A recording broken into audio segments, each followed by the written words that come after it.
Hey everyone, hope you're doing great. Welcome back to my channel. In today's video, we'll dive into what if Deku was watched by the whole world. Smash that subscribe button, and be sure to peek at the description below. Let's begin. The sky over Muzidafu was a perfect, unblemished blue, the kind of color that usually presaged a good day. It was the color of peace. It was the color of the status quo. On the bus heading away from Ueihai, Izuku Midoriya was vibrating with a nervous energy that he couldn't quite contain.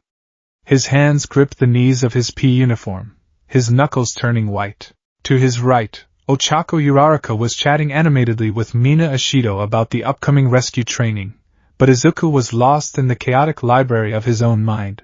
Rescue training, he thought, his heart doing a frantic tap dance against his ribs. This is it. Another step toward becoming a hero. I have to control one for all. I can't break my bones again. I have to show Aizawa-sensei that I'm not a liability. Midoriya-chan? Izuku jumped, his head snapping up. Tsuya Ajiri was looking at him with her large, perceptive eyes. You're muttering again. It's scary. I'm sorry, Ajiri-san. Izuku stammered, waving his hands frantically. I was just simulating the exercises in my head and, call me Tsuyu, she corrected him flatly. And I was saying, your quirk is a lot like All Might's. The bus went silent. Or at least, it felt that way to Izuku.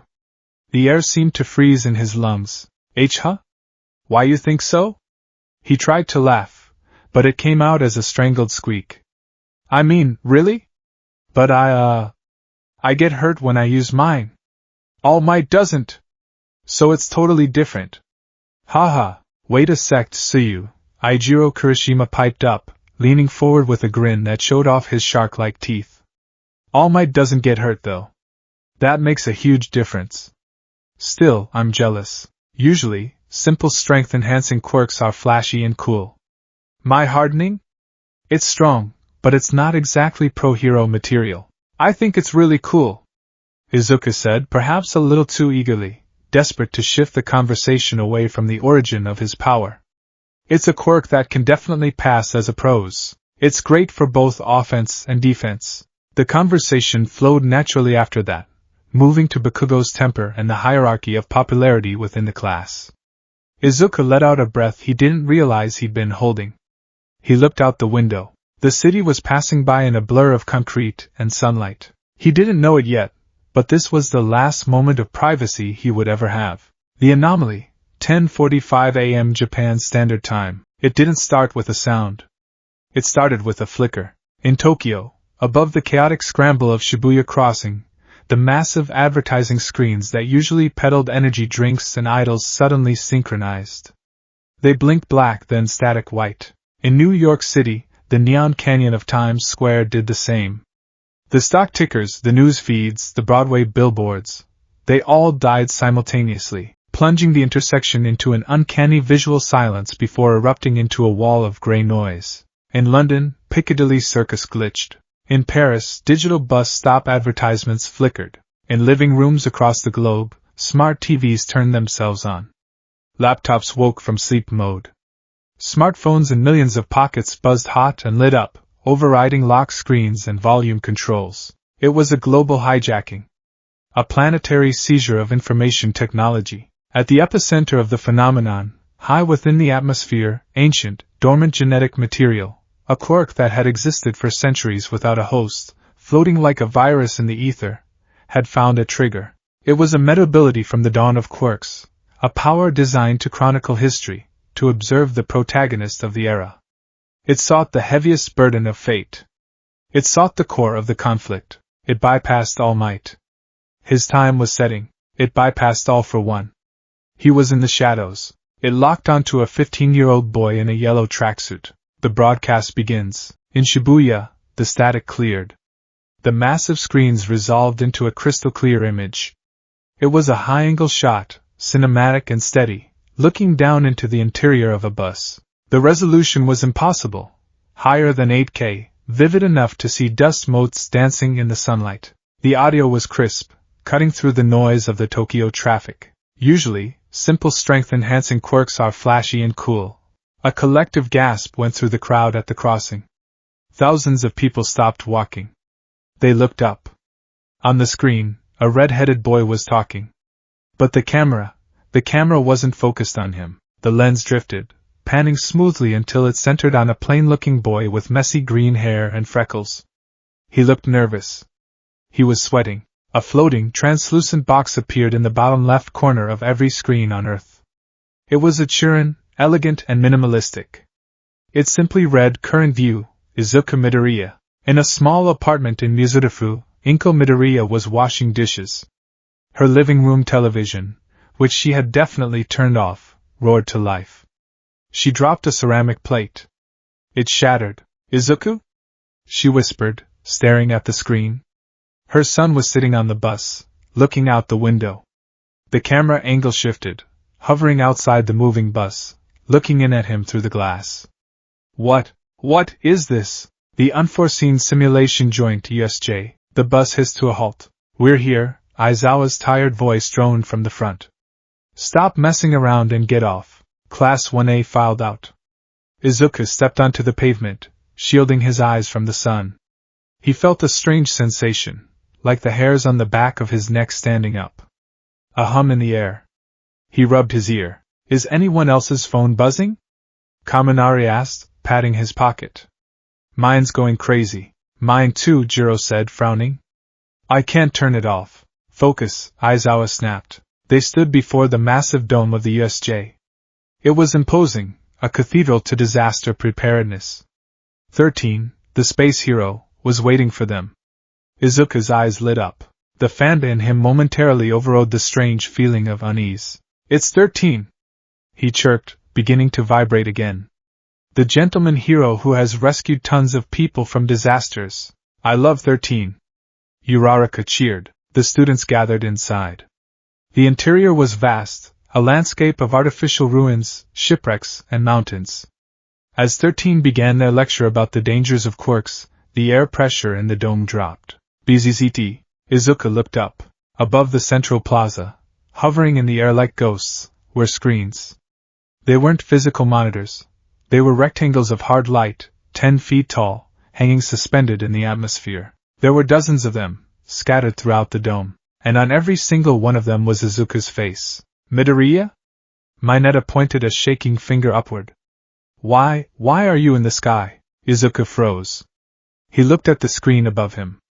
The image on the screen mimicked a mirror. It showed him looking up, his mouth agape, eyes wide with terror. He waved his hand. The Izuku on the screen waved back instantly. No lag. What is this? Aizawa asked, his scarf floating upward as he sensed the threat.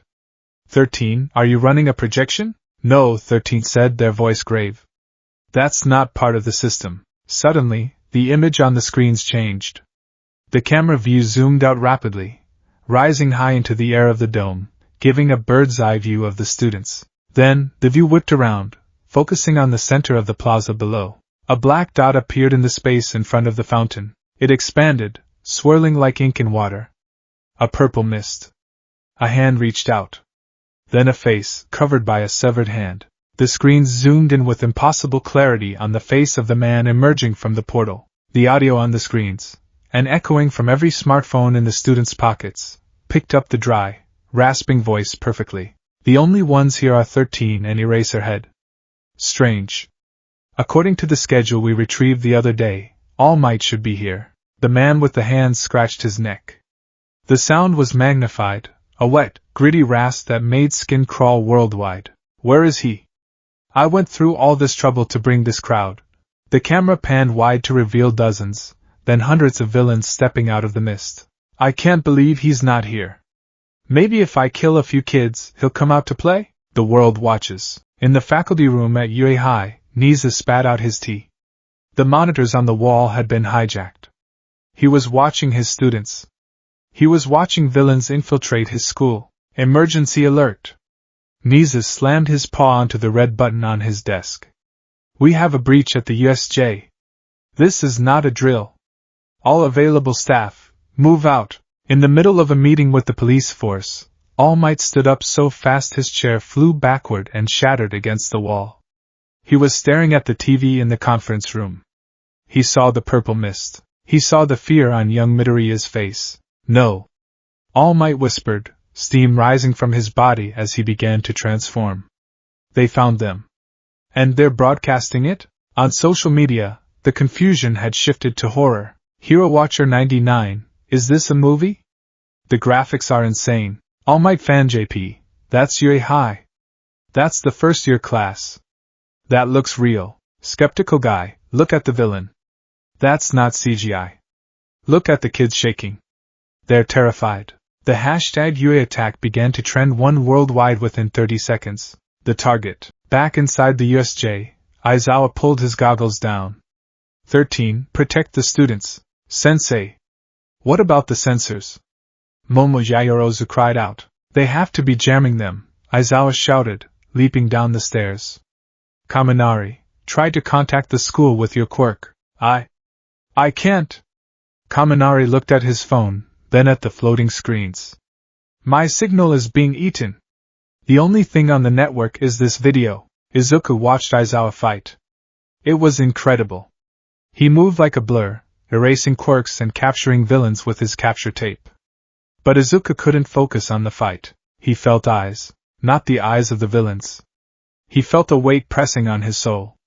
He looked to his left. Hovering in the air, barely visible, was a ripple, like heat haze. It was a lens. It was pointed right at him. When he looked at it, the screens above him showed him making eye contact with the audience. They're watching me, Izuku realized, a cold dread pooling in his stomach. Who? The villains? The police? Midoriya? We have to move. Ida grabbed his shoulder. Run to the exit. 13 commanded. The class turned and ran. Izuku scrambled up the steps, his yellow shoes slapping against the concrete. The camera followed him, tracking alongside him like a devoted pet. They almost made it to the door. Then the purple mist appeared. Kurojairi rose up like a wall of darkness. I am afraid I cannot allow that. The voice boomed not just in the air, but from the floating screen surrounding them. It created a sickening stereo effect. We are the League of Villains. We have come to extinguish the symbol of peace, All Might. Bakugo and Kirishima didn't hesitate. They lunged, explosions and hardened fists flying. Bet you didn't see this coming. Bakugo roared. Boom. Smoke cleared. Kurojairi was unharmed. That was close. Students these days are dangerous. The mist expanded. It swallowed them. Izuku felt the ground disappear. He was falling. The camera fell with him, spiraling down into the darkness. Shipwreck zone, 11:05 a.m. Splash. Izuku hit the water hard. The cold shock of it forced the air from his lungs. He thrashed, disoriented. The water was dark. Something moved below him. A shark villain opened its jaws, rushing upward. Panic. Pure, unadulterated panic. Izuku opened his mouth to scream, swallowing a mouthful of salty water. Smash him. The instinct screamed. Use one for all. Izuku curled his fingers. He felt the power hum beneath his skin, the red veins glowing. He prepared to unleash a Detroit smash underwater. Then, he saw it. Through the murky water, a waterproof, glowing screen hovered just outside the refraction of the surface. It was showing him. It was showing his glowing finger. Stop, his brain shrieked. If I use one for all now, if I break my arm, everyone will see. The villains will see. The world will see. They'll connect the dots. A boy who breaks his limbs to use super strength, just after All Might joined the faculty? I can't use it.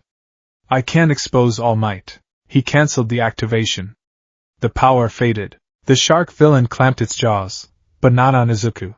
A tongue wrapped around Izuku's waist and yanked him upward. Ribbit! Tsuyu Ajiri launched them out of the water, throwing Izuku onto the deck of the sinking ship in the center of the zone. Mineta landed beside him with a wet thud. Thanks, Ajiri-san. Izuku gasped, coughing up water. Call me Tsuyu, she said, crouching on the railing. This is bad, Midoriya. The screens are here too, she pointed. Floating above the artificial lake were 3 more massive screens. They showed the 3 students huddled on the boat, soaking wet. Around the boat, in the water, dozens of villains began to surface. They looked up at the screens, seeing exactly where the students were. "Hey!" one of the villains shouted, pointing at the screen. "Look! They're helpless. We're on TV, boys. Let's make this a snuff film. We're gonna die." Mineta wailed, throwing his sticky balls aimlessly into the water. "I haven't even touched a boob yet." Izuku's mind raced. He gripped the railing. Think, damn it. You can't punch your way out. Not with the camera right there. You have to be smart. You have to be Deku. Mineta, stop crying.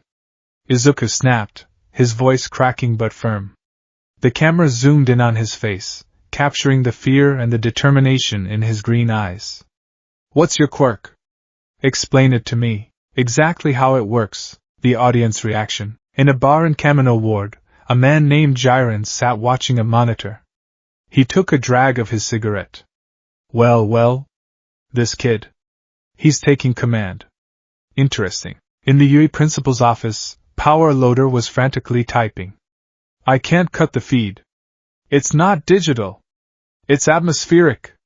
It's like the air itself is projecting the image. Focus on the extraction," Niza ordered, his eyes glued to the screen showing Izuku analyzing the water villains. "Young Midoriya, be careful." On a train in Hokkaido, an elderly woman clutched her purse, watching the live stream on her phone. "Save them," she whispered. "Someone save those babies." The strategy. "They aren't attacking all at once," Izuku muttered, his habit of analyzing surfacing. The audio picked up his muttering perfectly. Millions of people leaned in to listen. They're hesitant. They don't know our quirks. They think we might be dangerous. But they know the ship is sinking.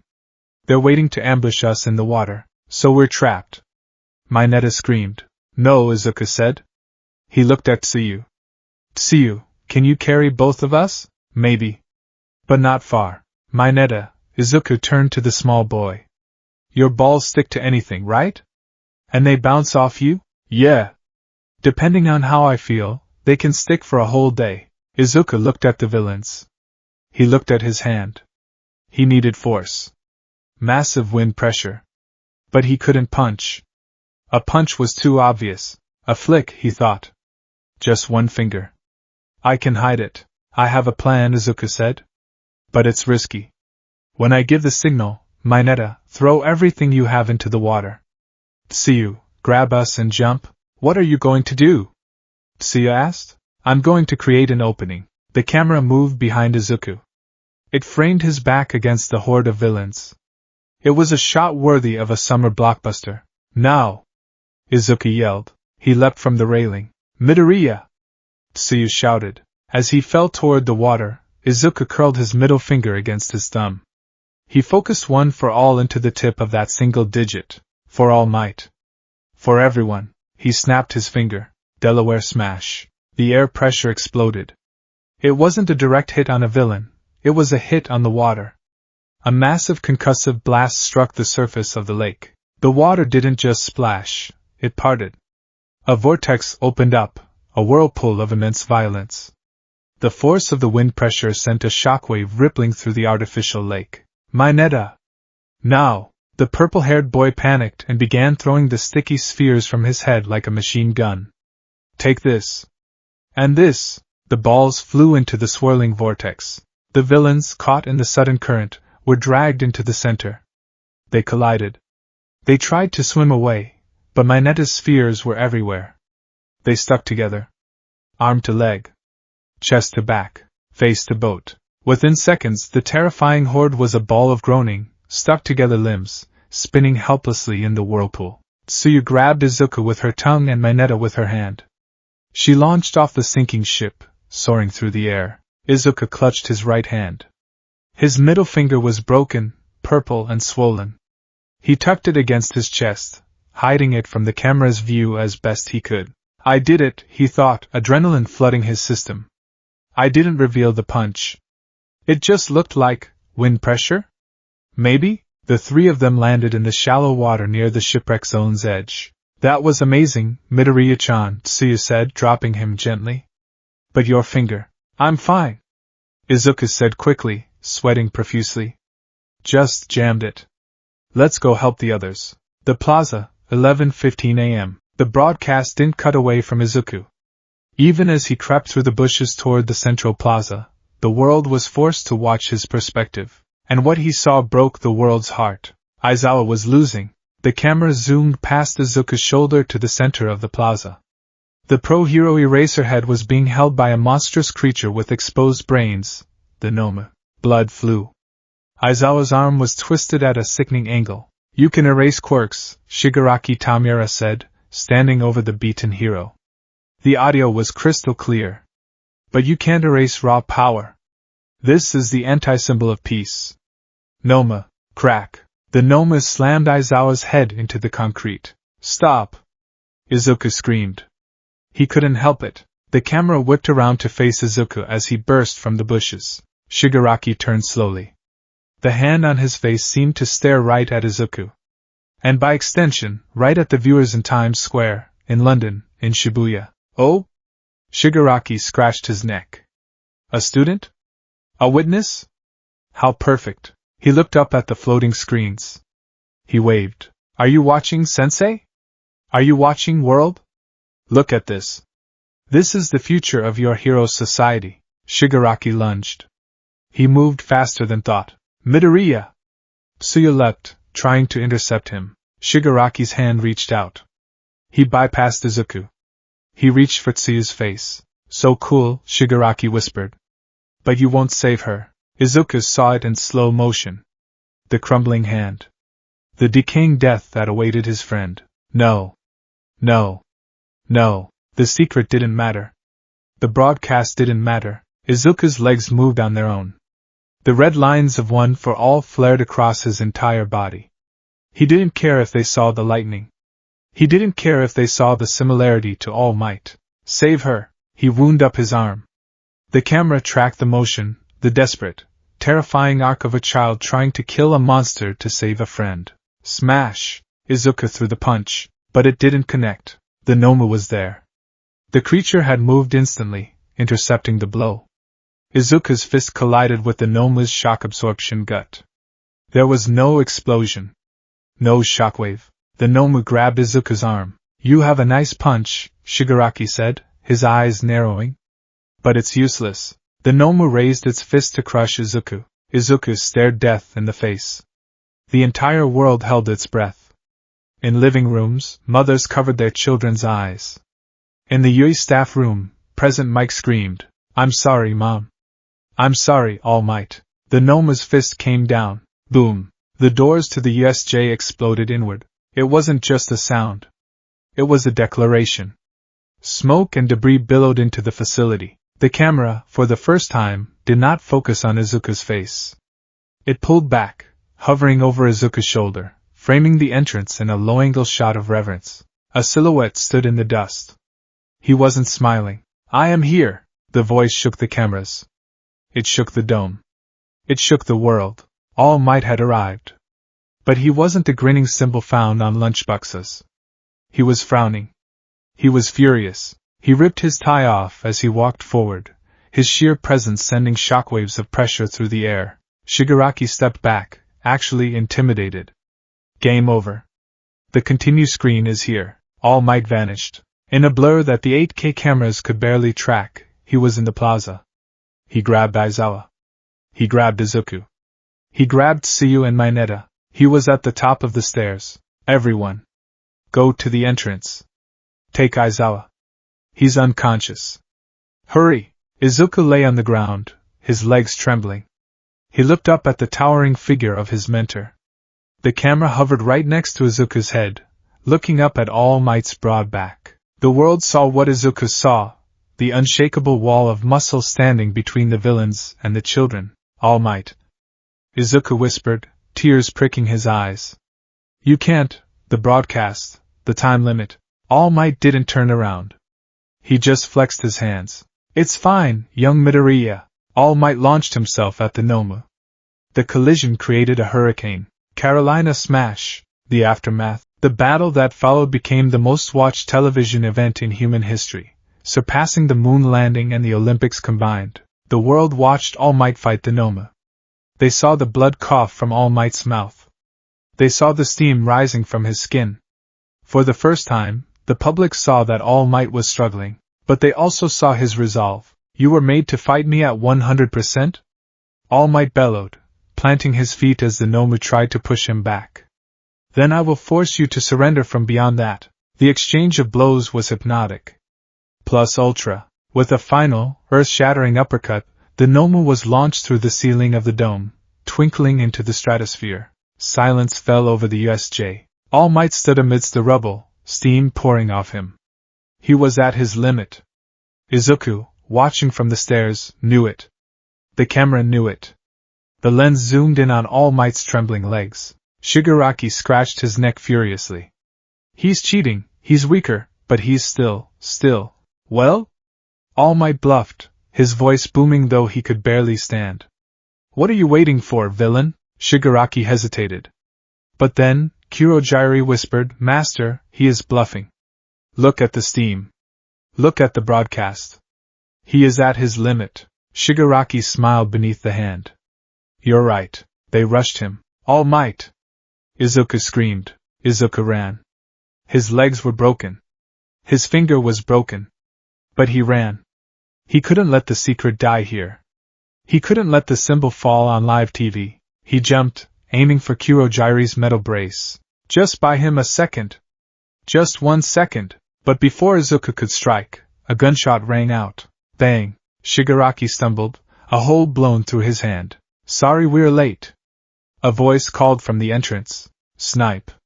Followed by the rest of the UA faculty. The villains retreated into the mist, Shigaraki cursing the brats and the game over. Fade out, the danger passed.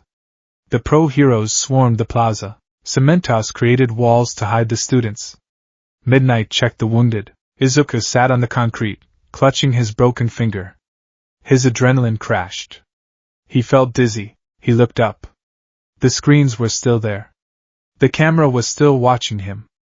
It hovered 2 feet from his face. Kirishima walked over. Midoriya! That was insane! You charged at them like a madman. Izuku swallowed. He looked into the lens. He saw his own reflection. He looked like a wreck. He looked like a victim. But in his eyes there was a fire that the whole world now recognized. Young Midoriya, All Might's voice came from behind a wall of cement, where he had deflated to his skeletal form, hidden from view. Are you okay? Yes, Izuku said, speaking more to the camera than to the wall. I'm okay. The screen flickered. For the first time in an hour, the image distorted. The static returned.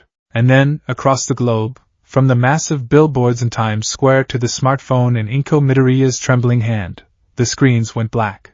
The broadcast was over. The pilot episode had ended, but the show had just begun. The police station, 2 p.m. Japan Standard Time. The adrenaline of the USJ attack had faded, leaving behind a cold, shivering exhaustion. Izuku sat on a metal folding chair in a debriefing room at the Mizurufu police precinct. A blanket was draped over his shoulders, the coarse wool scratching against his neck. Detective Tsukachi Naomasa sat opposite him, a notepad in hand. The detective looked tired. He looked confused.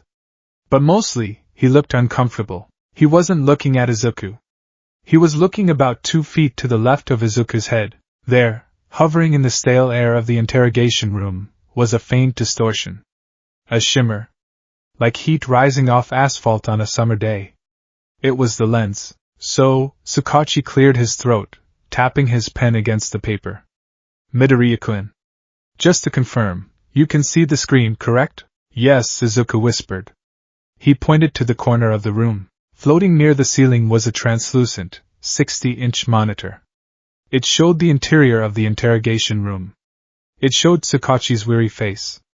It showed Izuku, looking small and pale in the yellow tracksuit. And at the bottom of the screen, the churn remained, relentless and unblinking. Current view, Izuku Midoriya. Status, safe/interrogation. View account, 4,200,000,000. 4 billion, Izuku breathed, reading the number. His stomach gave a violent lurch. Half the planet is watching me sit in a chair. We've tried to block the signal, Tsukachi explained, his voice low. We brought in a jammer used for military-grade electronic warfare. It did nothing. We had ectoplasm try to create a physical barrier around the lens. The camera just phased through the wall to maintain the angle. It seems the phenomenon is bound to your existence, not your location. Izuku gripped his knees. His right hand was bandaged, the broken finger thumping with a dull, rhythmic pain. Recovery girl had treated him briefly on site, but the bone was still knitting. Am I in trouble? Izuku asked. For using my quirk? Under normal circumstances, unauthorized quirk use is a violation, Tsukachi said, finally looking Izuku in the eye. But given the terror attack and the imminent threat to life, self-defense laws apply. You're not in legal trouble, Midoriya. He leaned forward. But you are in a different kind of trouble. The world saw you charge a villain that All Might struggled against. They saw you organize a counterattack in the shipwreck zone. And, Tsukachi lowered his voice further, glancing nervously at the floating camera. They heard you call All Might's name with a familiarity that suggests a connection. Izuku's blood ran cold. The secret, one for all. If the world figured out that his power was transferable, or that he was All Might's successor, the villains wouldn't just target him. They would target everyone he ever met. The peace that All Might had built on a foundation of being an unbeatable natural disaster would crumble if people knew the power could be passed on, stolen, or lost. I'm just a fan, Izuku stammered. The audio on the monitor picked up the tremor in his voice perfectly. A huge fan. Everyone knows that, Tsukachi sighed. For now, we'll leave it at that. Go home, kid. Try to. Well, I don't know how you ignore that. He gestured to the floating screen. But try to get some sleep. The walk of fame and shame. The police offered to drive him home, but the cruiser couldn't get within 3 blocks of the apartment complex. I'm sorry, kid, the officer in the driver's seat said, staring out the windshield in disbelief. I've never seen anything like this. Not even for a disaster. The street leading to the Midoriya apartment was a sea of people. There were news vans with satellite dishes extended like insect antennas. There were streamers holding selfie sticks, shouting into their phones. There were curious neighbors, people from the next town over, and throngs of teenagers who had skipped school the moment the broadcast started. When Izuku opened the car door, the sound hit him like a physical blow. There he is! Midoriya! Look over here! DKU! DKU! DKU! A roar went up from the crowd. Flashbulbs erupted, creating a strobe light effect that blinded him. He flinched, raising his arm to cover his face. On the massive floating screens that had manifested over the city skyline, the image mirrored his movement. The world watched Izuku Midoriya shy away from the light. Excuse me. Move. Police business. The officers tried to form a wedge, pushing through the mass of bodies. Midoriya! Is it true you're All Might's secret love child?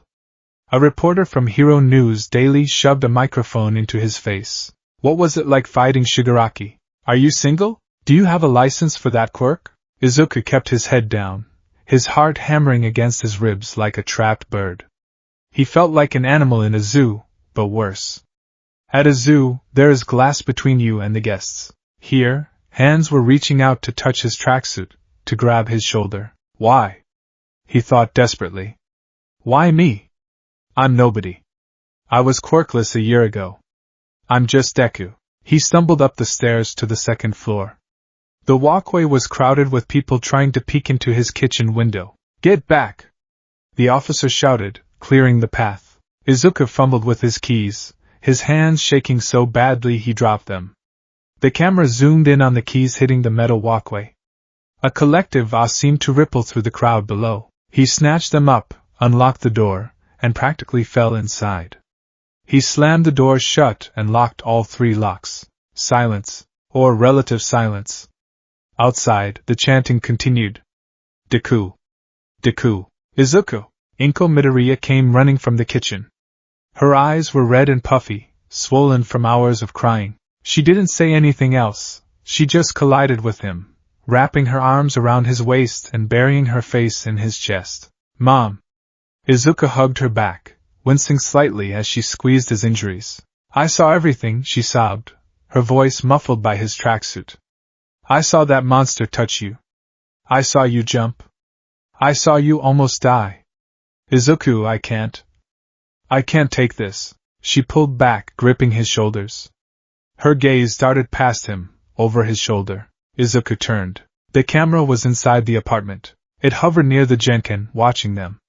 The floating screen in the living room showed the mother and son reunion in high definition. It won't leave, Inko whispered, terror in her eyes. I closed the curtains. I turned off the lights. I tried to cover it with a blanket, but the blanket just fell through it. It's like a ghost. Izuku looked at the lens. For a moment, he felt a surge of anger.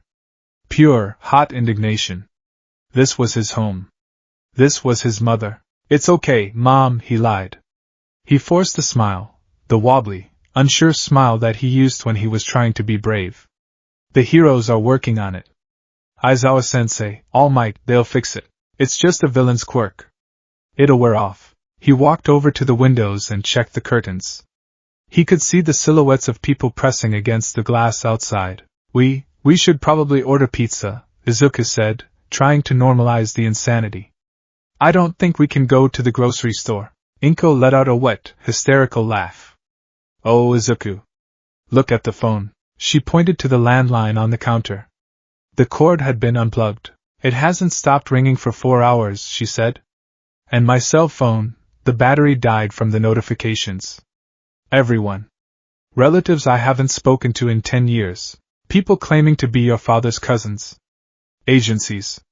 Toy companies. Izuku stared at the unplugged phone. He walked to his room. He needed to change. He needed to think. He opened his bedroom door. The camera followed him. He froze. He turned around and looked at the lens. Can you not? The lens didn't move. The screen in the corner of his room showed him standing there, looking annoyed. I need to change my clothes. Izuku shouted at the empty air. The camera didn't blink. Izuku groaned. He grabbed a change of clothes and marched to the bathroom. He slammed the door. For the first time since the USJ, the screen went black. Video feed interrupted. Privacy filter active. Audio only. A collective sigh of disappointment and relief from the sane portion of the population went around the world. Inside the bathroom, Izuku slid down the wall until he hit the floor. He buried his head in his knees. What am I going to do? He whispered to the tiles. The world weighs in, 8 p.m. Japan Standard Time. While Izuku tried to eat a cold dinner with his mother under the watchful eye of the global lens, the internet was burning down. Twitter/X trending topics. 1. The Deku Show. 2. All Might Lives. 3. Privacy is dead. 4. Who is Shigaraki? 5. Green Boy Cute. Forum thread. Hero Analysis Net General Discussion The USJ Incident. User. MyTower_fan. Did you see the punch? The one at 11:15 a.m.? He broke his arm. That's not normal strength enhancement. That's raw recoil. It looks exactly like All Might's power, just unrefined. User, cynical_specs, don't be stupid. All Might doesn't break his bones. The kid probably has a stockpiling quirk that his body can't handle yet. If he was related to All Might, the media would have known years ago. User Stainstanny, forget the power. Look at the attitude. He jumped in to save the girl, Ajuri, when the pro heroes were too slow. That's a real hero.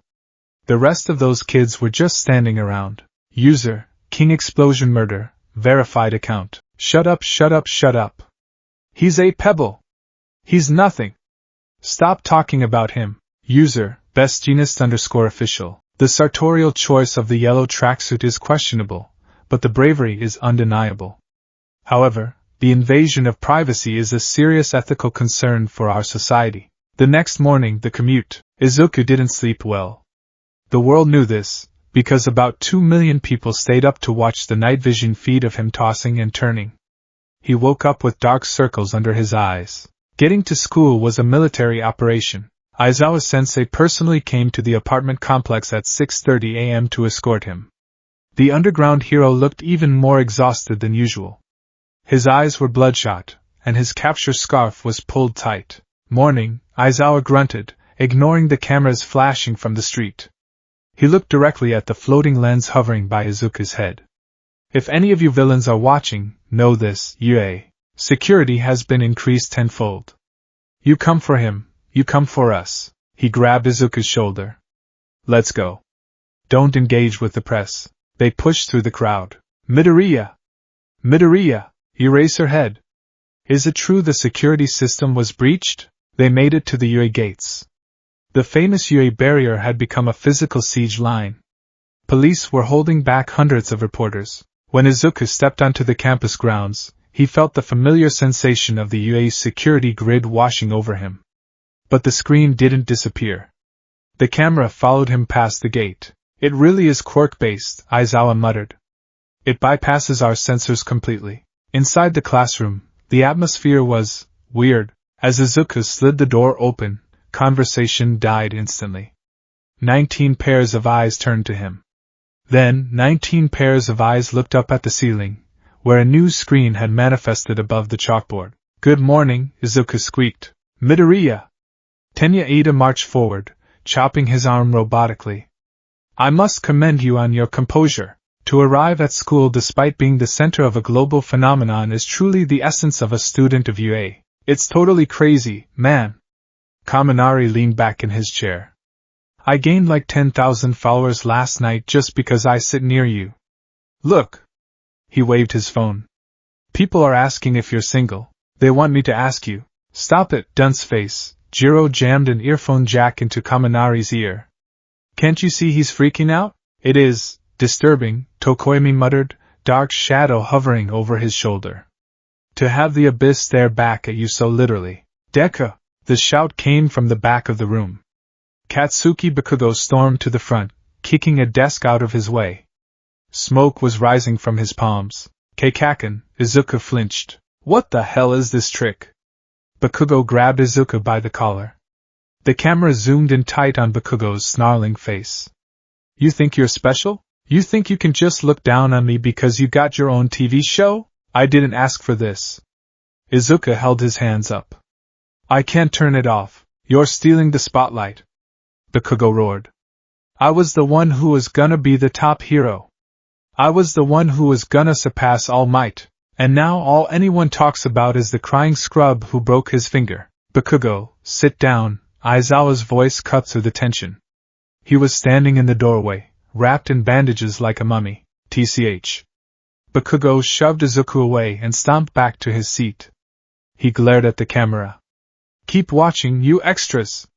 I'm gonna crush this nerd, and then you'll all be watching me. The beach, 4:30 p.m. After school, Izuku received a text message from a block number. Buy groceries. Go to the old place. Don't look suspicious. Izuku knew what it meant. Dagoba Municipal Beach Park. The place where he had spent 10 months dragging trash through the sand to inherit One for All. He walked there, carrying a bag of convenience store pork buns. The camera floated beside him. The streets were lined with people waving at him, filming him. He kept his head down, wearing a hood. When he reached the beach, the sun was beginning to set, painting the ocean in hues of orange and violet.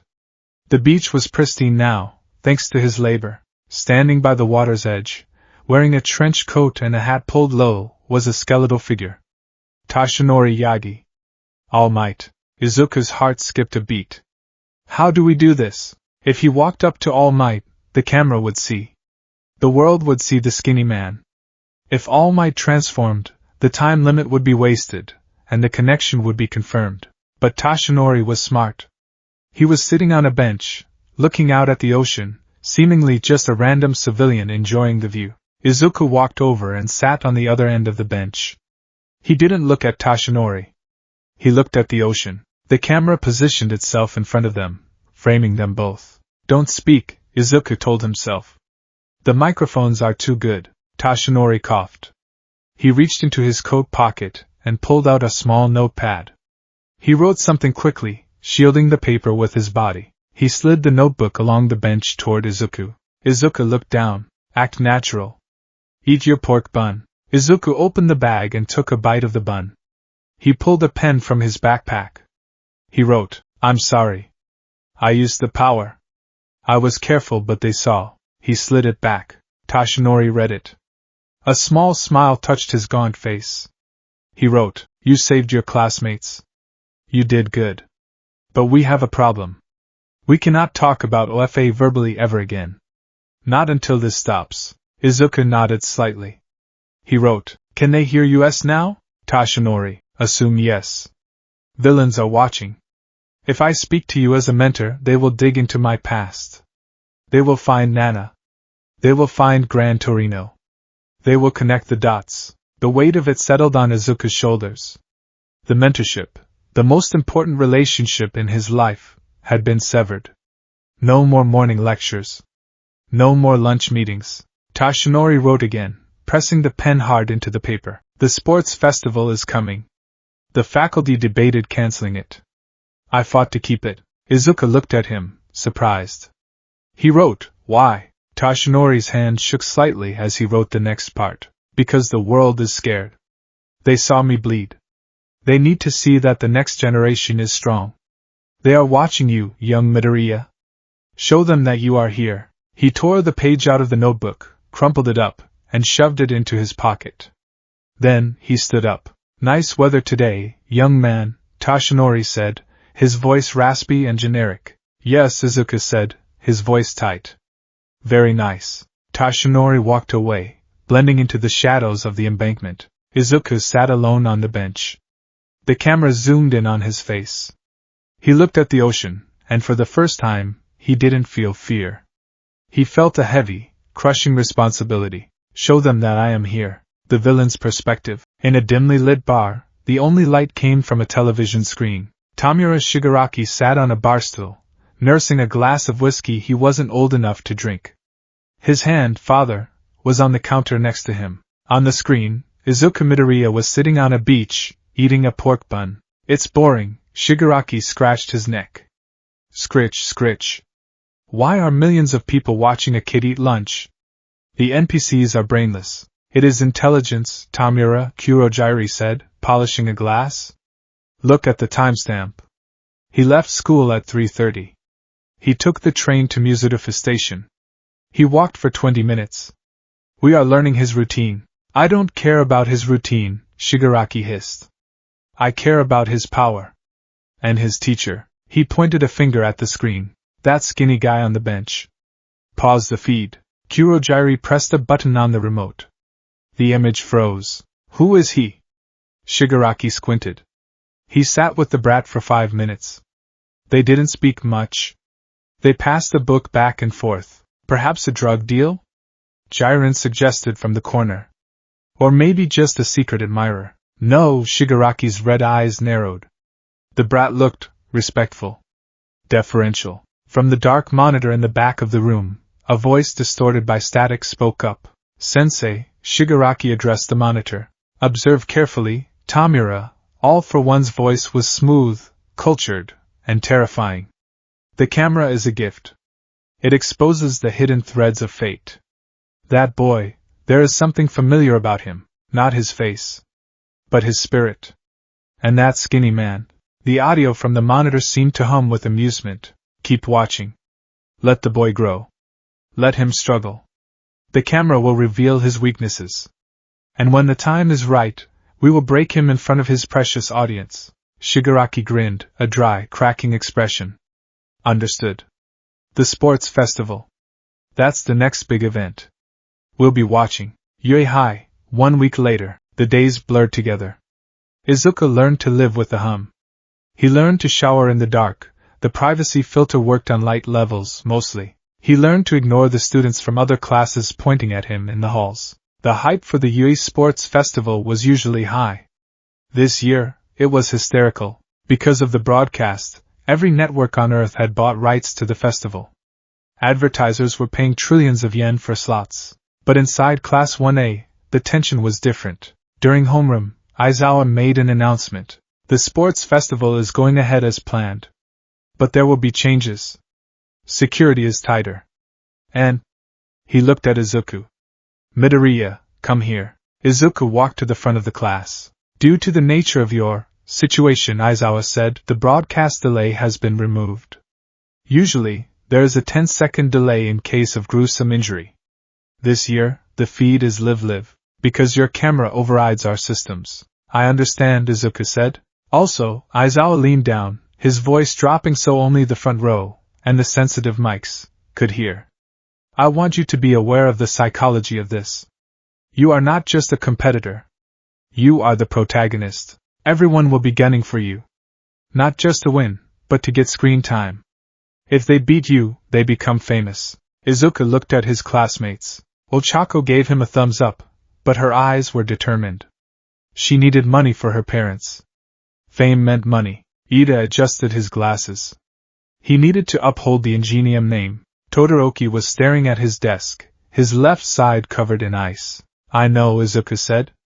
I'll be ready. Lunch rush cafeteria. Izuku sat with Ida and Uraraka. The cafeteria was buzzing. It's going to be a war zone, Uraraka said, shoveling rice into her mouth. But Deku-kun, you have an advantage. You can rewatch your own footage to see your mistakes. I've been doing that, Izuku admitted. He tapped his notebook. I've been analyzing the USJ footage. My movements were sloppy. I telegraphed my attacks. And, he stopped. A shadow fell over the table. Shoto Todoroki stood there. He held a tray of soba. He looked calm, cool, and collected. Midoriya, Todoroki-kun? The cafeteria went quiet. The floating screen dipped lower, framing the two boys in a classic confrontation shot. Objectively speaking, Todoroki said, his voice flat, I'm stronger than you. Izuku blinked. Why yeah? Probably. But All Might has his eyes on you, doesn't he? Izuku stiffened. The world leaned in. He noticed, Izuku thought. Of course he noticed. I'm not trying to pry into that, Todoroki continued. But my old man. Endeavor, he's the number 2 hero. He's been stuck there forever because of All Might. I'm going to beat you, Midoriya, not just to win, but to show my father that I can stand at the top without using his power. He looked at the camera lens, then back at Izuku. This whole world is watching you.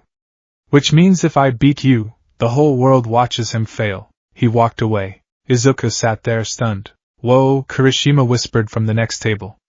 That was intense. It's like a declaration of war. Izuku looked at his hand. He clenched it into a fist. The pressure. It was suffocating.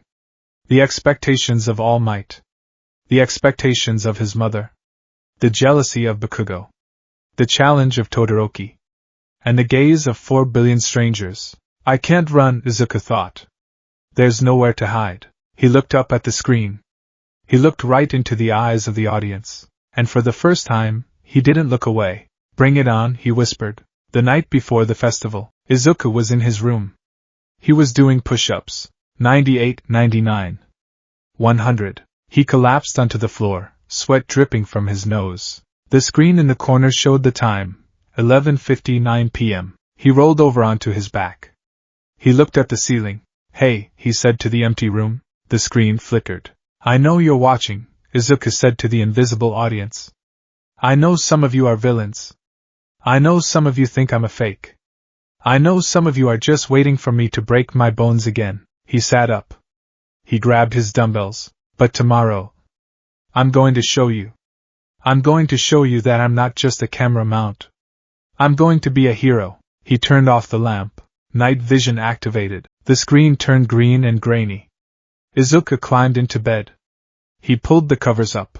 In a penthouse in the city, Endeavor watched the feed, his flames flickering with irritation. In a hospital bed, Tensei Ida watched, smiling faintly. In the League of Villains hideout, Shigaraki watched, his finger hovering over the decay of the remote. And somewhere in the dark, the dormant quirk that had caused all of this pulsed.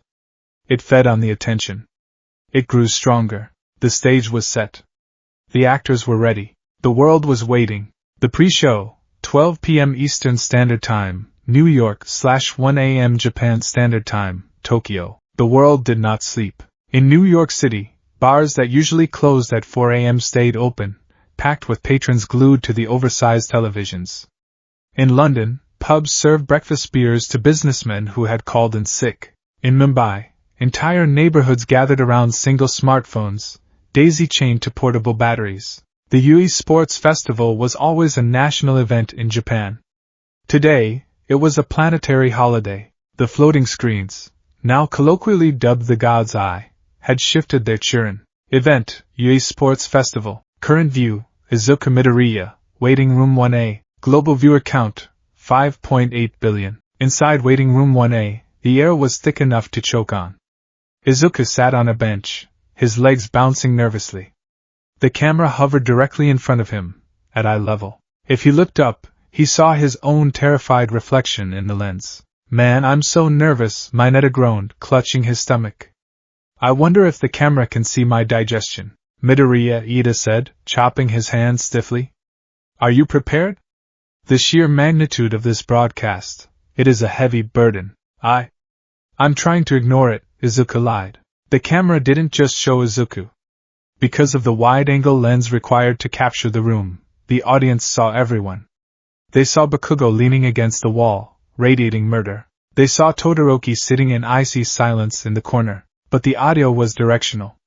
It prioritized Izuku's auditory range. When Todoroki stood up and walked over, the sound of his footsteps was crisp on the broadcast feed. Midoriya. The room went silent. The world leaned in. Todoroki-kun? Looking at things objectively, Todoroki began, his voice devoid of emotion. I think I'm stronger than you. Huh? Why yes, Izuku stammered. But All Might has his eye on you, doesn't he? Comment stream excerpts. Hero Watcher _US. Did he just confirm it? Conspiracy _King. Look at Deku's face. He's panicking. Endeavor Fan 1. Shoto is asserting dominance. Good. I'm not trying to pry about that, Todoroki continued. But I'm going to beat you. Take that as a declaration of war. The camera zoomed in on Izuku's face. The sweat on his brow was visible in 8K resolution. The audience could hear his heart rate monitor, a new feature added by the mysterious quirk, beeping steadily in the audio mix. Thump thump. Thump thump. Izuku stood up. The chair scraped loudly against the floor. I'm not here to be beaten. Everyone else, they're aiming for the top with everything they have. I can't be the only one lagging behind. So, I'm going for it too. The tension snapped. Hey, save it for the arena.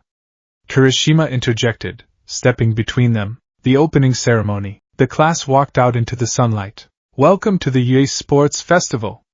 Present Mick's voice boomed over the stadium speakers and through the broadcast audio. Give it up for the first years. The roar of the crowd was deafening. Fireworks exploded. Izuku shielded his eyes.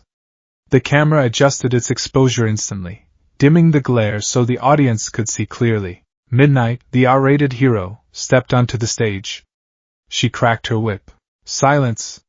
She commanded. The camera, tethered to Izuku's perspective, was forced to look where he looked.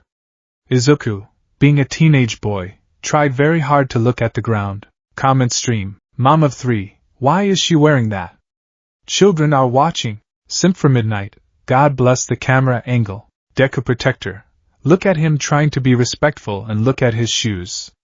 Such a good boy. Representing the students, Midnight announced Bakugo Katsuki from Class 1A. Izuku looked up. The camera followed. Bakugo slouched up to the microphone. The world held its breath. I pledge, Bakugo said, leaning into the mic, that I'm gonna be number 1. Boos erupted from the other classes. Ida facepalmed. Izuku's jaw dropped. At least become a nice stepping stone for me to jump off of, Bakugo added, turning around and giving a thumbs down. The camera focused on Izuku's reaction, a mixture of horror, second-hand embarrassment, and resignation. The obstacle race. The first event is an obstacle race. The students gathered at the starting gate. It was a bottleneck. A narrow tunnel designed to crush spirits. Start. The stampede began. Izuku was shoved from behind. The camera shook violently, simulating the chaotic motion of a body in a crush. The audience felt dizzy. Ice. Todoroki froze the ground instantly. Whoa! Izuku cried out, jumping instinctively. The camera lurched upward as he managed to keep his footing, while students around him were frozen to the floor. And Todoroki Shoto takes an early lead. Izuku ran. The broadcast became a first-person shooter game for the viewers. They saw his hands pumping, his breath clouding in the cold air radiating from Todoroki's eyes. Then came the villain bots.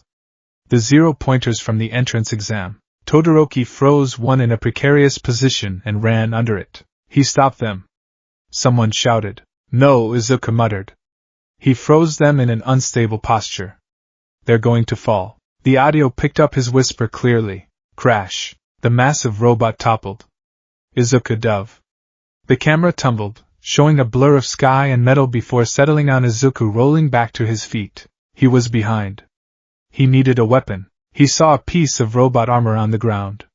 He grabbed it. Comment stream. Tactical Guru. Why is he carrying a metal plate?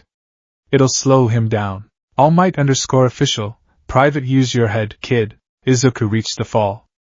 Tightropes over a canyon. The camera showed the dizzying drop as Izuku looked down. Vertigo swept across the global audience. Don't look down, Izuku chanted to himself. He scrambled across the rope. Other students were using quirks to fly or glide. Hatsume used her gadgets. Tsuyu used her agility. Izuku just crawled. It's boring. A viewer in a bar in Shinjuku shouted. Switch to Bakugo. I want to see explosions, but they couldn't switch. The camera was loyal. They were forced to watch the struggle. They were forced to watch Izuku's raw, quirkless effort. And slowly, the boredom turned to respect. The minefield. Then came the final obstacle. The landmines. Bakugo and Todoroki were battling at the front. Explosions and ice shards flew. Izuku arrived at the edge of the field. He stopped. He watched the others blow themselves up. The mines are buried, Izuku muttered. But you can see where the dirt has been disturbed. They're non-lethal, so the blast force is concussive, mostly upward force. He looked at the metal plate in his hand. He looked at the minefield. He began to dig. What is Midoriya doing? Present Mike screamed. He's stopped moving. He's digging a hole. The world watched as Izuku piled landmines together. 1, 2, 3, 5, that should be enough. He stood up. He adjusted the shield. He stepped back. Please work, he whispered. He jumped. Boom. The pink smoke obliterated the camera view for a split second. Then, the view cleared. They were flying. The camera was positioned above Izuku, looking down at him riding the metal plate like a surfboard on a wave of explosive force. He was rocketing past Ida. Past Yaoyorozu. He was screaming. Wawa! He flew right over Bakugo and Todoroki. The camera caught their faces in slow motion as Izuku passed them. Bakugo's eyes were popping out of his skull. Todoroki looked genuinely shocked. Class 1A Midoriya takes the lead with a crazy stunt. Bakugo propelled himself forward. DKU! You bastard! Izuku lost momentum. He began to fall. He slammed the metal plate onto the ground, triggering another mine right in front of the duo, blasting them back with the wind pressure. Izuku tumbled. He scrambled on hands and knees. The finish line was right there. Go! Go! Go! Chanted the entire population of Brazil. Run, Forrest, run! Shouted America. Izuku crossed the line. The winner is Izuku Midoriya. Izuku collapsed, gasping for air. The camera hovered over him, showing his tear-streaked, soot-covered face. He wasn't looking cool. He was snot-nosed and trembling, but he was first. The cavalry battle. The first-place winner receives 10 million points. Midnight's announcement dropped like a guillotine. Izuku froze. The camera zoomed out to show every single student in the stadium turning to look at him. Their eyes were glowing with predatory hunger. Visual effect. The broadcast added a red filter to the edges of the screen, simulating Izuku's danger sense. Even though he didn't have that quirk yet, the director of the quirk seemed to be having fun. I'm doomed, Izuku squeaked. Team formation. Nobody wanted to be on his team. Ojiro-kun? Izuku asked. Sorry, Midoriya. It's too much heat. Ida-kun? No, Ida said, adjusting his glasses. The camera caught the glint of determination. I consider you a rival, Midoriya. I will challenge you. Izuku stood alone in the crowd. The isolation was palpable. The audience felt the sting of rejection. Deku-kun. Ochako Uraraka stepped into the frame. Uraraka-san! Izuku looked like he might cry. I'll team up with you. She beamed. It's better to be at the top, right? I am also available. A pink dreadlock-haired girl with strange goggles zoomed into the shot, her face filling the lens completely. I am Hatsume from the support course. And I want your screen time. She pointed directly at the camera lens. Hello, investors. Look at my babies. This camera is watching Midoriya, right? So if I'm on his team, my gadgets will be on global television. Izuku's sweat dropped. Okay. They recruited Tokoyami for defense. The team was set. The battle begins. Start. It was chaos. Every team charged at Team Midoriya. Uraraka-san, activate. Izuku commanded. Uraraka made them weightless. Hatsum activated the jetpack she had strapped to Izuku. They shot into the air. Whoa! The camera view swung wildly, capturing the dizzying height. Dark shadow, watch our blind spots. Roger! The battle became an aerial dogfight. But the most significant moment wasn't the action. It was the audio. Because the camera was locked on Izuku, the audience missed the cool fights happening on the ground between Class B and Class A. Instead, they got the Izuku commentary track. Izuku was scanning the battlefield. His muttering began. It started as a low hum and grew into a torrent of data. Shoji's team is using a phalanx formation, protecting Mineta inside the arms, smart but weak to vertical attacks. Bakugo is using explosions to fly, but his fuel isn't infinite. He's sweating, which increases power but decreases precision. Todoroki isn't using his fire. Why? He's shivering. The ice is lowering his body temperature. That's a fatal flaw in endurance battles. Comment stream. Pro Hero Hawks. Listen to the kid. Mount Lady, is he reading a script? That's insane processing speed. Normie, he sounds creepy. Like a computer. Villain Alliance. Write this down. He's analyzing everyone's weaknesses. The muttering became a trending topic. People realized that Deku wasn't just lucky. He was a supercomputer in human form. The showdown. 10 seconds left. They still had the headband. Todoroki's team boxed them in. Ida used his recipro burst. The camera couldn't even track it. 1 second Ida was there, the next, the headband was gone. He took it. Izuku gasped. We have to get it back. Uraraka shouted. 1 minute left. Izuku lunged. He activated one for all in his arm, just enough to create wind pressure. He swung. Todoroki instinctively raised his left arm. Fire flared. The viewers saw the flames reflect in Izuku's eyes. They saw the shock on Todoroki's face as he realized he had broken his own rule. Izuku grabbed a headband. Time's up. They landed. Izuku looked at the headband in his hand. It was 70 points. We lost? Izuku whispered, the color draining from his face. No, look! Tokoyami pointed. Dark shadow opened its beak, revealing another headband. I snatched one from unsuspecting prey while you were engaging Todoroki. Team Midoriya places fourth. They move on. Izuku collapsed to his knees, weeping fountains of tears. The camera had to activate a digital wiper effect to clear the lens of the virtual moisture. The intermission. The stadium took a break for lunch. But the broadcast didn't stop. Izuku walked through the halls, trying to find a vending machine. He wanted to be alone. He wanted to think. But the camera hovered, a silent, stalker-like companion. He turned a corner into a service tunnel. It was quiet here. The roar of the crowd was muffled. Midoriya. Izuku stopped. Todoroki was leaning against the wall, waiting for him. Todoroki-kun? The cafeteria is the other way. I need to talk to you. The camera framed them in the narrow concrete corridor. The lighting was harsh, fluorescent, and buzzing. You managed to make me use my left side, Todoroki said. He looked at his hand. My fire. I was just trying to win, Izuku said softly. You know about quirk marriages, right? The question hung in the air. In the VIP box, Endeavor was watching the match replays on a monitor, ignoring the live feed. He didn't know what was happening, but the rest of the world did. Todoroki began to speak. He spoke of his father, the number 2 hero. He spoke of his mother, sold like a broodmare for her genetics. He spoke of the training that made him vomit. He spoke of the kettle of boiling water poured on his face. The audio was pristine. Every intake of breath, every crack in Todoroki's voice was broadcast to 5 billion people. Real-world reaction. In a sports bar in Osaka, a man dropped his beer glass. It shattered, but no one looked. The entire bar was dead silent. In the UA faculty lounge, Midnight covered her mouth. Oh my God! In the stands, President Mike took off his headphones. He looked at Aizawa. Shota, is this true? Aizawa didn't answer.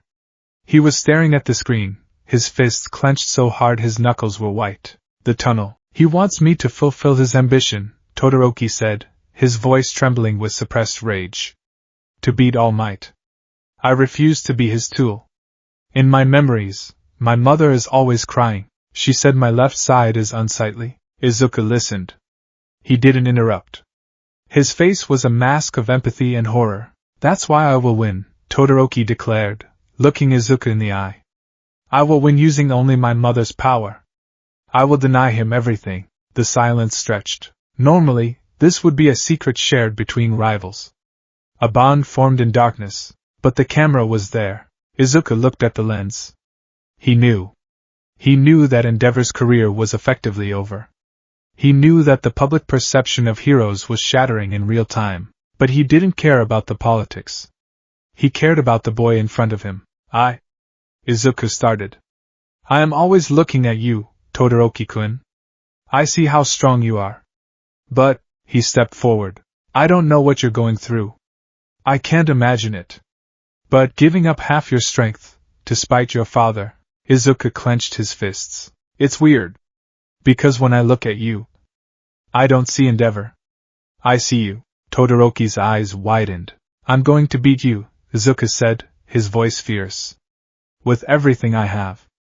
Because I have people counting on me too. He turned and walked away. The camera stayed with Izuku for a moment, then lingered on Todoroki, standing alone in the cold light of the tunnel. The fallout. As Izuku walked back toward the light of the stadium, the atmosphere had shifted. He checked his phone. It was vibrating so hard it made his hand numb. News alert. Endeavor abuse allegations trending worldwide. News alert. Hero Commission calls emergency meeting. Twitter. Save Todoroki, Endeavor is over party. Izuku looked up at the floating screen. It showed Endeavor sitting in the stands. The number 2 hero was looking at his phone. His flames flared up, turning from orange to a violent, angry blue. He looked around. Thousands of people in the stadium were staring at him. They weren't cheering. They were glaring. The hostility was palpable. Endeavor stood up and stormed out of the box. The tournament begins. We are back. President Mike announced, though his voice lacked its usual manic energy. It's time for the 1-versus-1 battles. The matchups were displayed. Match 1, Midoriya Izuku vs Shinso Hitoshi. Izuku stood at the entrance to the arena. Midoriya, Ojiro walked up to him. He looked serious. Don't answer him. Shinso. If you talk to him you lose. I understand, Izuku said. He walked out onto the concrete slab. The sun was high. The crowd roared, but it was a nervous, edgy roar. They were hungry for blood, but they were also unsettled by the truth bomb that had just dropped. Across the ring, a boy with purple hair and tired eyes waited. Shinso Hitoshi. The camera moved to a low angle, making the two boys look like titans. You're the lucky one, aren't you? Shinso called out. His voice was amplified by the stadium mics. Born with a heroic quirk. Blessed by the camera. Everyone loves the protagonist. Izuku bit his tongue. Don't speak.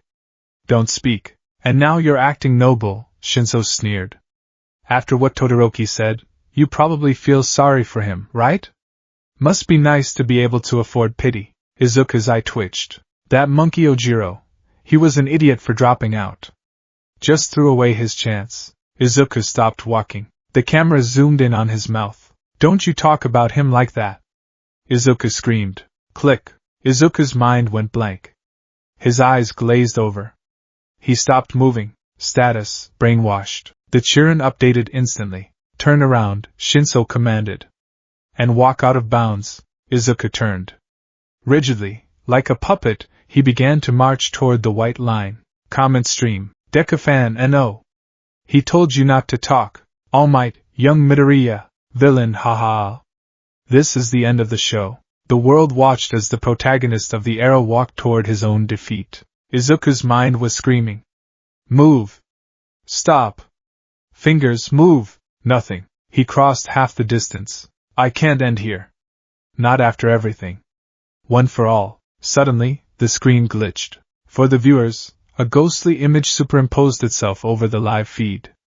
Shadows. 8 shadowy figures standing in a void. 2 yellow eyes glowing in the dark. System error. Interference detected. A jolt ran through the broadcast. In the arena, Izuku's fingers twitched. Snap. With a burst of raw power, Izuku triggered one for all in his 2 broken fingers. The pain was sharp, immediate, and clarifying. The shockwave broke the trance. Izuku stopped, his foot hovering inches above the line. He turned around. His fingers were purple and swollen. His eyes were wild. "Get out of my head!" he rushed Shinso. The crowd erupted. The broadcast metrics spiked to 6 billion. The Truman Show Festival was far from over. The calm before the storm, 1:45 p.m. Japan Standard Time. The atmosphere in the stadium had changed. Before, during the obstacle race and the cavalry battle, the air had been electric with festive energy.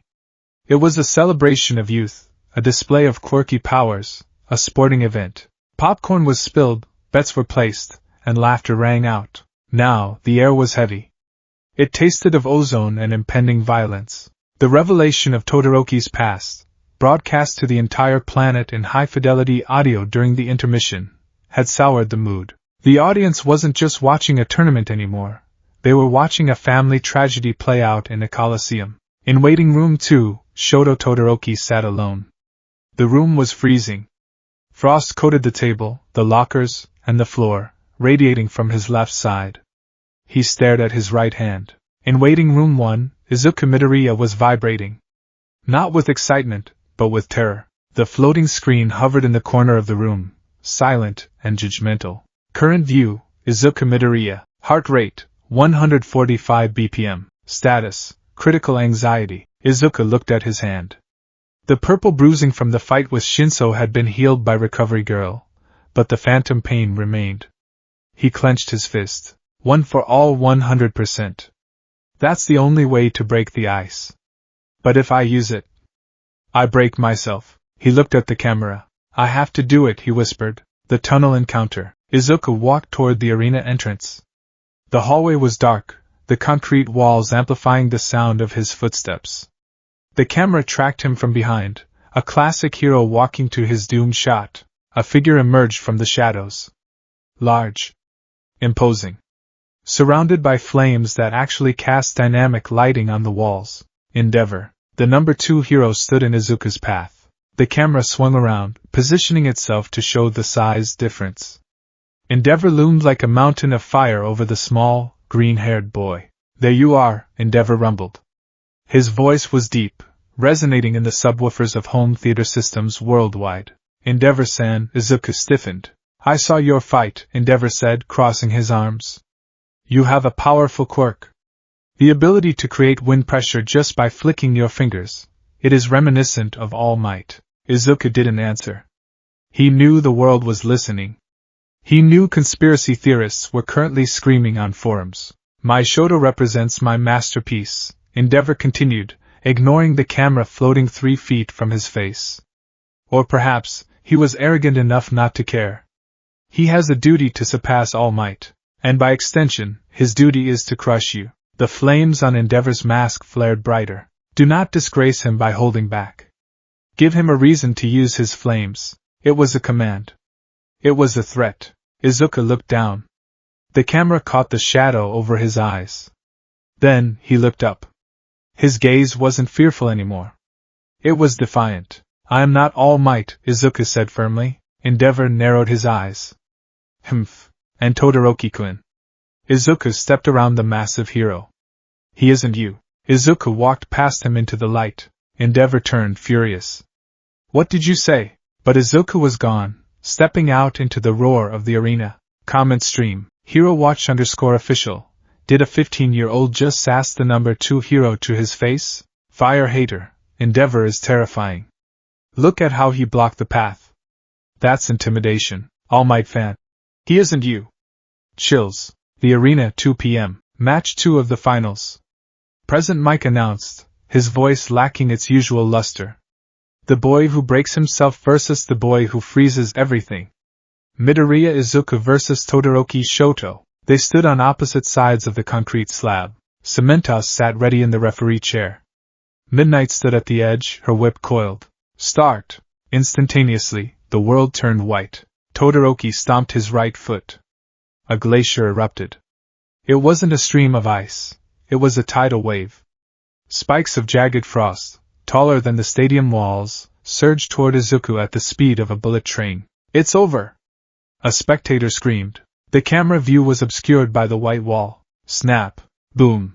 A shockwave of air pressure shattered the center of the screen.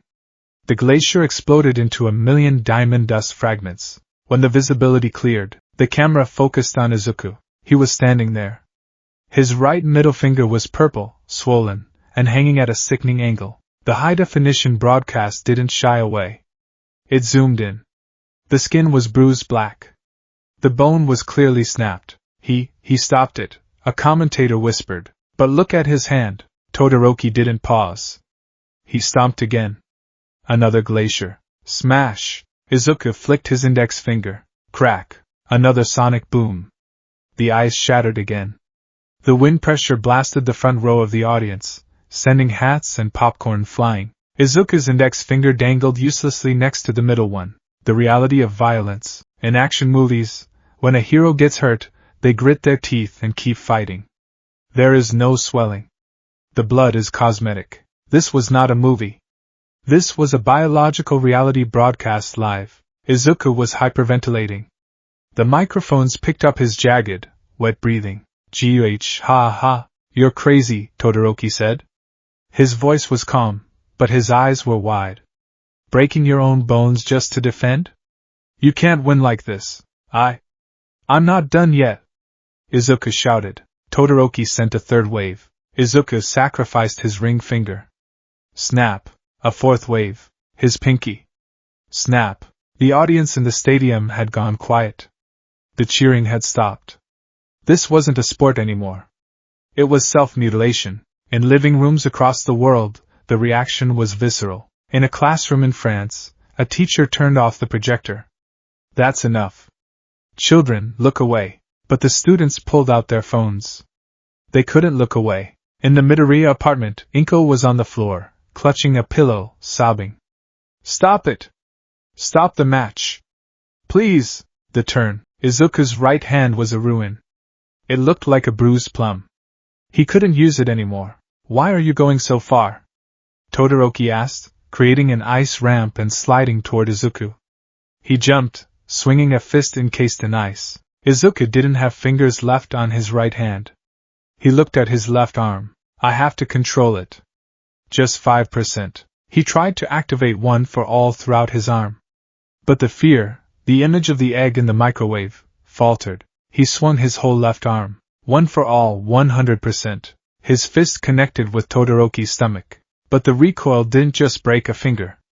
It shattered his entire left arm. The sound was like a gunshot. Crack KK. The skin turned purple instantly. The arm flopped like a wet noodle. Todoroki was launched backward, coughing up saliva, tumbling across the concrete. Izuku stood there. One broken arm. One broken hand. Swaying on his feet, the camera hovered right in front of his face. His eyes were bloodshot. Tears were streaming down his face from the sheer agony. You're trembling, Izuku wheezed. The camera whipped around to Todoroki. The boy of ice was standing up, but he was shaking. Patches of frost covered his right arm, and half his face. His breath was coming in white puffs. Quirks are physical abilities, Izuku said, his voice straining. There's a limit to how much cold your body can take. You're freezing yourself alive. Todoroki glared at him. And you? You're broken. Why? Why aren't you giving up? Because... Izuku took a step forward. His broken arm swung limp at his side. Everyone else is giving everything they have. To achieve their dreams. To become heroes, he screamed, spittle flying at the camera lens. You think you can win with half your power? You haven't hurt me with a single scratch yet. Come at me with everything you have. The psychological break. The world watched Todoroki freeze. What are you planning? Todoroki whispered. My old man, did he pay you to say that? No. Izuku ran. It was a clumsy, desperate run. It's your life. Not his. It's your power. The words echoed through the stadium speakers. They echoed through the satellites. They echoed in the silence of the Todoroki household where Fuyumi and Natsuo watched with hands over their mouths. They echoed in a hospital room where a woman with white hair stared at a TV, tears forming in her eyes. Todoroki's pupils contracted. Flashback. The audience didn't see the flashback, but they saw the result. You want to be a hero, don't you? It's okay for you to become one. The frost on Todoroki's skin melted instantly. Steam erupted from his left side. Then fire. A pillar of crimson flames shot into the sky, dwarfing the stadium lights. The heat was so intense that the camera image rippled and distorted, the pixels struggling to process the sudden change in luminance. This is it, Todoroki said. He was smiling. A wild, unhinged, liberated smile. I'll be a hero. Endeavor, in the stands, stood up. He marched to the railing, shouting, Shoto! Have you finally accepted it? But the camera didn't focus on Endeavor. It stayed on the two boys. Midoriya, Todoroki said, tears evaporating from his face due to the heat. Thanks. Izuku smiled back. He looked like a wreck. His tracksuit was torn, his limbs were purple, his face was swollen. But he looked happy. You're welcome, Izuku whispered. The climax. Todoroki raised his left hand. The air superheated. The rapid expansion of the cold air from before, and the hot air now created a pressure system inside the stadium. Izuku crouched. He had no arms left. He had to use his legs. But his legs couldn't handle 100%. It doesn't matter. Cementas! Midnight screamed. Stop them! They'll kill each other. Cementas slammed his hands onto the podium. 5 massive walls of concrete rose between the boys. Todoroki unleashed the heat. Izuku unleashed the power. They rushed each other. Detroit. Izuku didn't punch. He slammed his broken body into the attack. Smash! The whiteout. The collision point was brighter than the sun. The camera, being an ethereal construct of a quirk, did not melt. It did not break. It sat in the absolute center of the explosion. The world saw the concrete walls disintegrate into dust. They saw the shockwave rip the floor apart.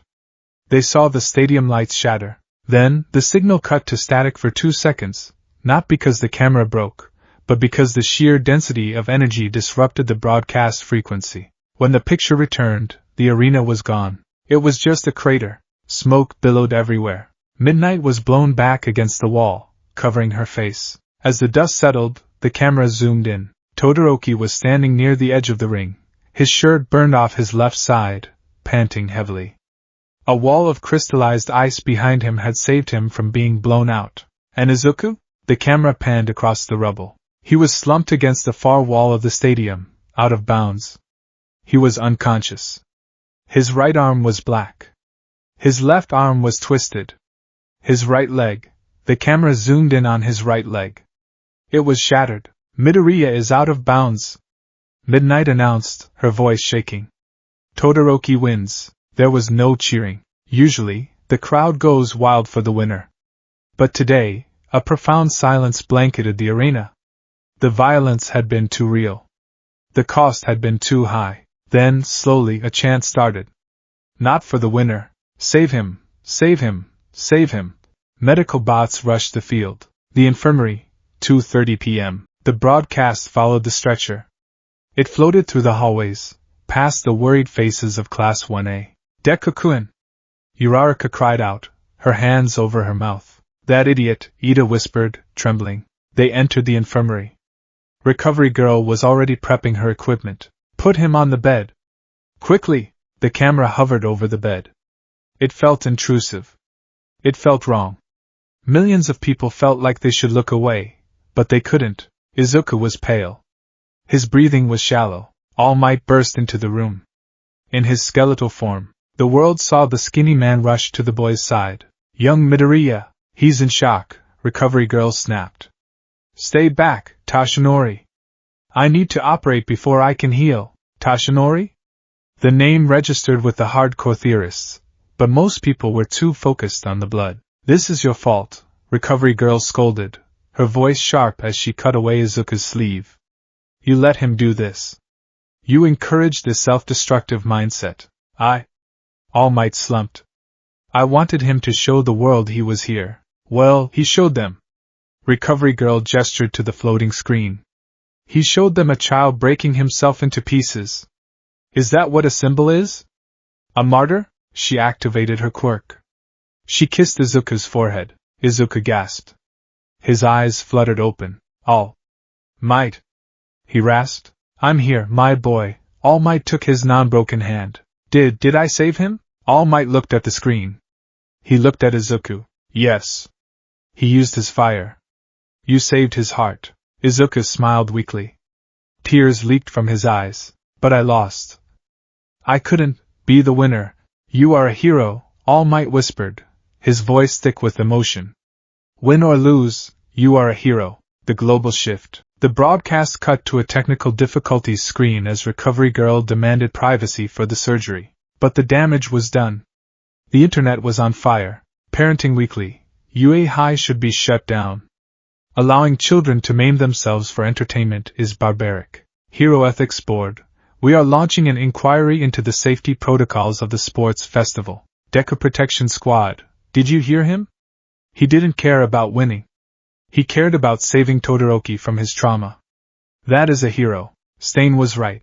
The only real hero in that stadium was the green kid. The hashtag Save Midoriya was trending one. Not as a fan club, but as a plea. The public wasn't entertained anymore. They were worried. They realized that the game of heroism had real stakes. The alleyway, the scene shifted. The broadcast was over for now, but the narrative continued in the shadows. In a dark alleyway in Hosa City, a man sat on a dumpster. He was watching the fight on a cracked smartphone screen. He wore a blood-red scarf and carried a katana on his back. His eyes were manic, bloodshot, and terrifying. Stain. The hero killer. He watched the replay of Izuku screaming, "It's your life." He watched the replay of Izuku shattering his arm to land a punch that wasn't meant to hurt, but to wake someone up. Stain lowered the phone. A grin spread across his face, not a smile of malice, but of vindication. Finally Stain rasped. He stood up, sheathing his blade. Amongst the fakes, amongst the glory seekers and the greedy, there is one. He looked up at the sky, as if he could see the invisible camera satellite. Izuku Midoriya. You are worthy. He turned and walked into the darkness. Keep watching him, world. He is the only one worth watching.